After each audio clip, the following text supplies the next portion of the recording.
Welcome to the video on how to select the surfactants for dissolution testing.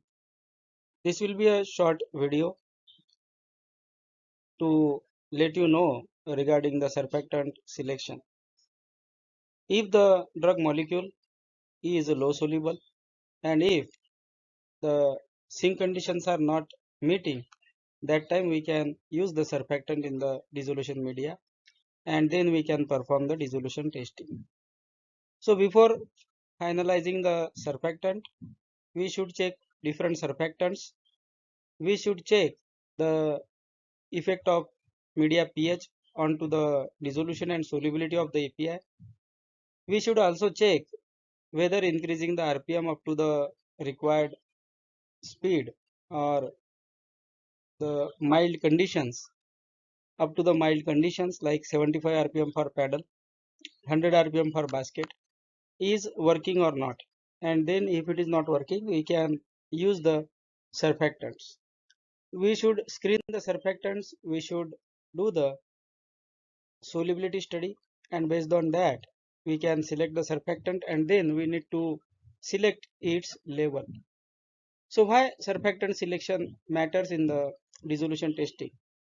Generally regulatory bodies, regulatory authorities like FDA, EMA, ANVISA, Swissmedic, Health Canada and many others raise the deficiencies if surfactants are used without justification.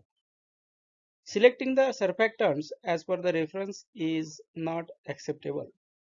Surfactant choice must be scientifically justified and it should be biorelevant.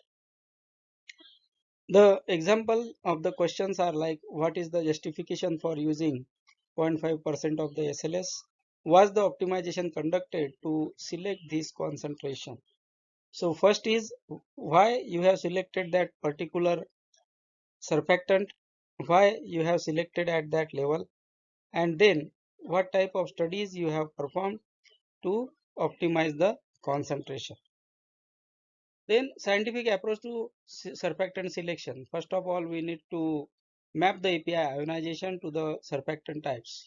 So weak bases, anionic surfactant like SLS, weak acid, cationic surfactant like CTAC. Use pK versus pH mapping for the guidance. Consider the formulation design. Like lipids, surfactants in formulation may drive the solubilization. Medium should mimic the formulation driven mechanisms. All these are the scientific things we need to understand. Check the compatibility. So if you have used surfactant, if you observe foaming, then you can add simethicone to minimize the foam. Then precipitation, like SLS may precipitate in phosphate buffer or potassium phosphate buffer at pH 6.8. The surfactant may lead to enzyme deactivation if you are working onto the gelatin capsule. So all these checkpoints are there for the testing or checking for the compatibility of the surfactant. Avoid unwanted drug excipient surfactant interactions. Sometimes if you use the surfactant in more quantity, it will minimize the discriminatory power. Optimization and discriminatory power. So optimize the surfactant concentration, use the lowest effective concentration above the CMC. Then avoid masking formulation variability, reducing discriminatory power and excessive micelle solubilization.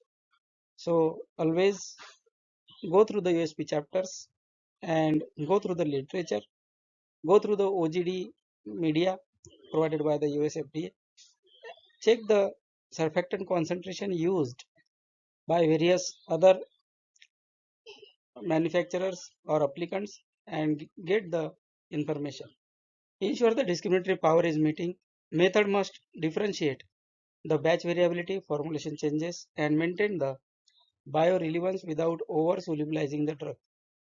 All these points required to be taken care.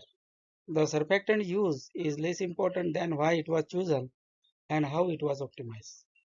You can use the surfactant, but justification should be there for that particular surfactant and its concentration. Optimization is required, solubility studies are required, then dissolution of the reference formulation, generic formulation, different strength at different concentration of the surfactants is required. Thank you for watching the video. And if you have any questions, you can comment. Thank you.